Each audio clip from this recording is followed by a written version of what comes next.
પવિત્ર દિવસે તમામ મારા ગુરુજનોને શ્રીયા મહેતાના વંદન. શિવ મહિમના સ્તોત્રમાં પુષ્પદંતે કહ્યું છે કે અસિત ગિરિશમ સ્યાત કજ્જલમ સિંધુ પાત્રે સુરતરુવર શાખા લેખની પત્ર મુર્વી લિખિત યદિ ગૃહીત્વા શારદા સર્વકાલમ તદપિ તવ ગુણાનામિશ પારનમ નયાતિ. જેવી રીતે પર્વતની સ્યાહી બનાવવામાં આવે, વૃક્ષોની પેન બનાવવામાં આવે અને પૃથ્વીને કાગળ બનાવવામાં આવે તો પણ ભગવાન શિવનું જેવું વર્ણન શક્ય છે, એવું ગુરુનું વર્ણન અશક્ય છે. શબ્દ કાગજ કહું લીખું સબ બંધાય, સસ્ત સમુદ્ર કી સ્યાહી કરું તો બી ગુરુ પણ લીખા ન જાય. આપણી ભારતીય સંસ્કૃતિમાં ગુરુ અને શિષ્યનું ખૂબ મહત્વ છે. ગુરુ એટલે કોણ? અંધકારમાંથી પ્રકાશ તરફ લઈ જનાર એટલે ગુરુ. અજ્ઞાનીને જ્ઞાન આપનાર એટલે ગુરુ. ગુરુ એટલે પ્રેમ, ગુરુ એટલે મિત્ર, ગુરુ એટલે જ્ઞાનનો ભંડાર, ગુરુ એટલે દરેક સમાનનો જવાબ. જેવી રીતે પારસમાળી લોઢાને સોનું બનાવે એવી જ રીતે ગુરુ અજ્ઞાનીને જ્ઞાની બનાવે. જેવી રીતે કુંભાર માટીમાંથી માટલા બનાવી તેને ટકોરા મારી પાકું કરે એવી જ રીતે ગુરુ આપણા જીવનમાં પારદર્શક બની આપણને સાચો માર્ગ બતાવે છે.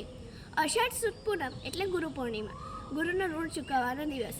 આ દિવસે શાળા, કોલેજ, મઠ, મંદિરોમાં ગુરુનું પૂજન થાય છે. આ દિવસે મહાભારત અને પુરાણોના રચયિતા ભગવાન વેદ વ્યાસનો જન્મદિવસ છે, તેથી આ દિવસને વ્યાસ પૂર્ણિમા પણ કહેવાય છે.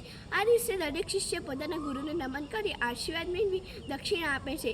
ઈશ્વર અને માતા પિતાની જેમ જ ગુરુનું સ્થાન પણ ઊંચું અને પૂજનીય હોય છે.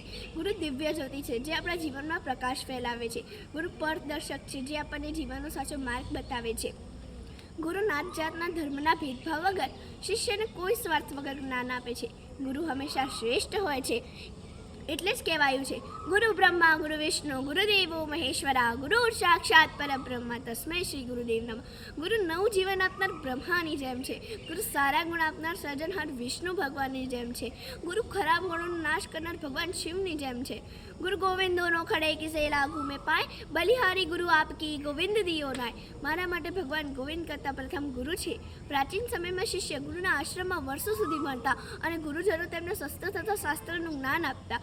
વર્તમાન સમયમાં આપણે શાળા કોલેજમાં ભણીએ છીએ અને ગુરુજનો આપણને સારું સારું જ્ઞાન આપે છે. ગુરુ આધ્યાત્મિક, સામાજિક, राजकीय गुरु હોય છે. शिक्षक कभी सामान्य नहीं होता, प्रलय और शांति उसकी गोद में पलते हैं. एक शिक्षक डॉक्टर, वकील, जज બનાવી શકે છે, જ્યારે ડૉક્ટર કે જજ શિક્ષક બનાવી શકતા નથી. શિક્ષક સમાજનું નિર્માણ કરે છે. આપણી પરંપરામાં ઘણા એવા ગુરુ શિષ્યના ઉદાહરણ છે.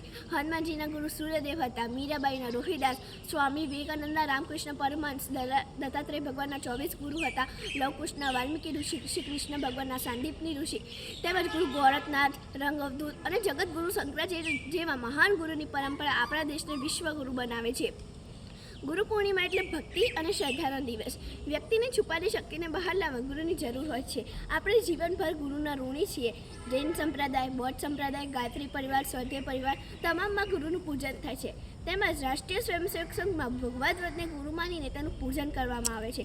કોલસાની ખાણમાંથી હીરો શોધનાર તો ઘણા લોકો હોય છે, પણ કોલસાને હીરો બનાવનાર ખાલી ગુરુ હોય છે. આપ સૌને ગુરુ પૂર્ણિમાની શુભકામનાઓ.